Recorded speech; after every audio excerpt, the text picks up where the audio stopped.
Me voici en pleine préparation de légumes pour un plat typiquement suisse, mais que vous allez pouvoir préparer dans toutes les régions où vous habitez. Il suffira de l'adapter tout simplement. Bonjour les amis, comment allez-vous?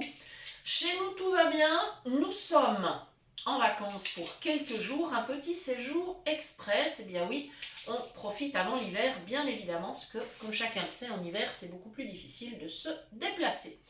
Voilà, le plat d'aujourd'hui, c'est tout simplement du papet au poireau avec de la saucisse au chou.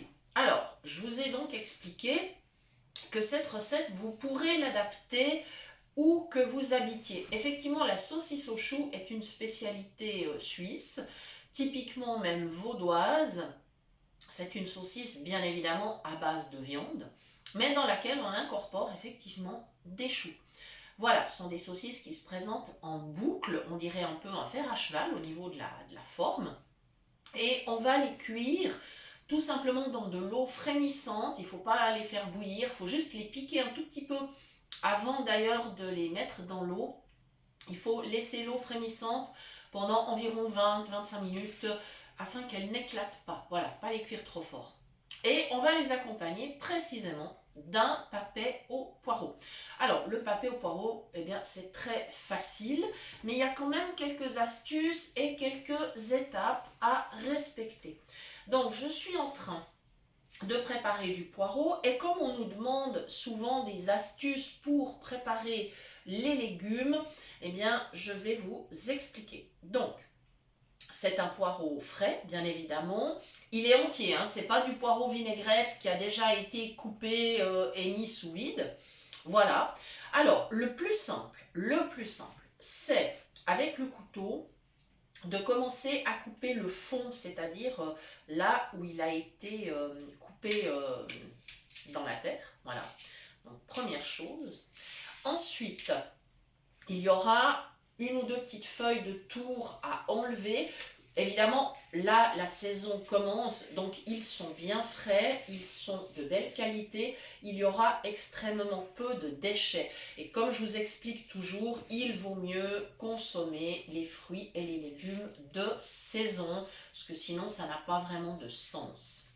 Maintenant que j'ai enlevé une première couche de feuilles, je vais à l'autre extrémité, il y a le verre et je vais juste couper le bout parce que comme le verre est très beau, il est de belle qualité, je vais pouvoir en utiliser quand même et j'aurai vraiment peu à mettre au compost.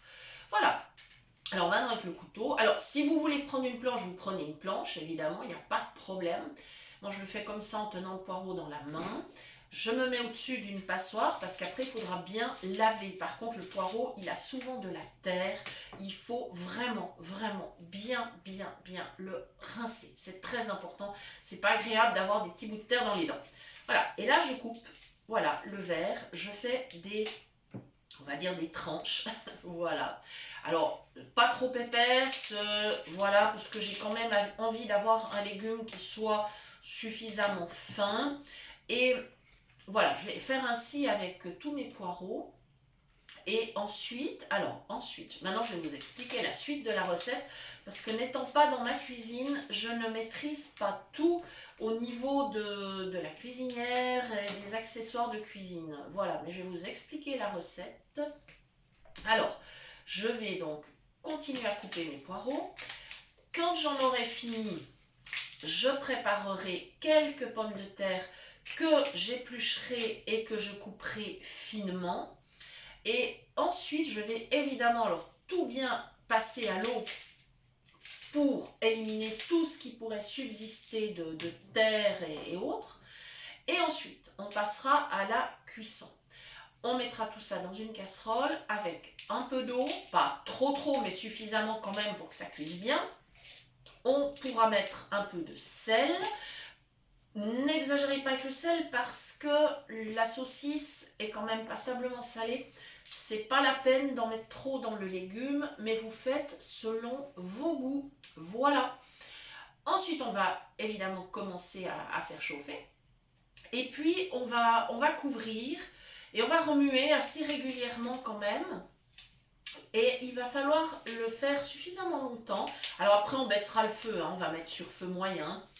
Et il faudra laisser mijoter quand même jusqu'à ce que le légume soit bien fondant. Ça, c'est important. C'est vraiment le secret de ce papé au poireau, c'est d'avoir un légume bien fondant. Ensuite, on va bien sûr égoutter. Hein, on égouttera très bien pour qu'il ne reste pas trop de liquide. Il faut savoir que le poireau rend quand même pas mal d'eau pendant la cuisson. Il va diminuer donc de volume, hein, bien évidemment. Et ensuite, on pourra ajouter un peu de poivre. On pourra, alors si on souhaite, mettre un trait de crème. Alors, il y a des gens qui disent non, on ne met jamais de crème dans le papé au poireau, et il y en a qui en mettent. Alors, chacun fait comme il veut. La cuisine, c'est de la créativité, et chacun fait comme il veut.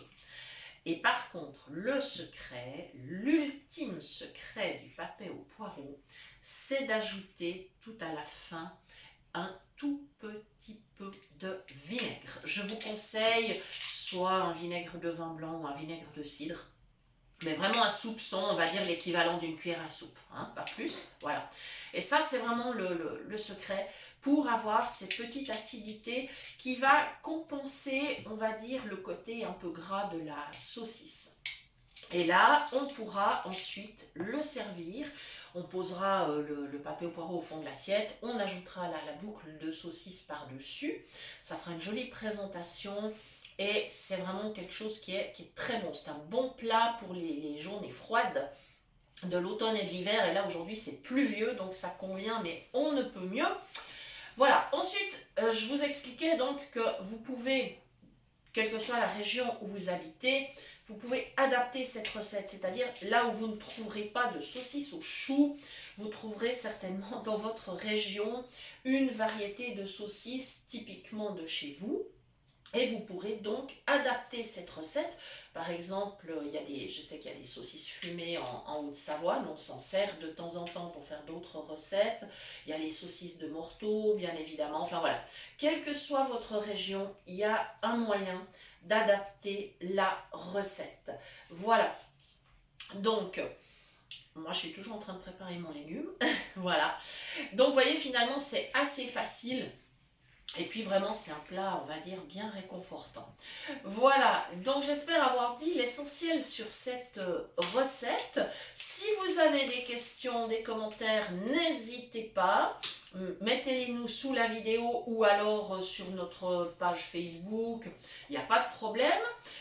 Nous sommes évidemment aussi toujours joignables sur notre adresse email cuisinepratique@mail.ch. Nous vous répondons avec beaucoup de plaisir dans les plus brefs délais. Je tiens à vous remercier encore une fois tous de nous suivre. Je vous souhaite la bienvenue aux nouveaux abonnés. Et vraiment, les abonnements montent en ce moment, donc merci infiniment. Merci à tous ceux qui partagent, parce qu'il y a beaucoup de partage de nos recettes. Et pour ceux qui ont manqué les premières recettes de la chaîne, nous sommes en train de les repartager petit à petit sur nos pages Facebook. Les deux, c'est-à-dire Cuisine Pratique pour les non-voyants et Cuisine Pratique sans gluten. Et on est en train vraiment de tout repartager. Donc vous avez vraiment l'occasion, si vous avez des difficultés à les trouver sur YouTube, vous allez pouvoir retrouver tous les liens. Et comme promis, bien sûr, nous vous ferons un listing dès que ce sera possible. Mais c'est vrai qu'en ce moment, nous sommes pas mal occupés. Voilà, merci de nous avoir suivis. Et je vous donne rendez-vous très bientôt pour de nouvelles idées cuisine.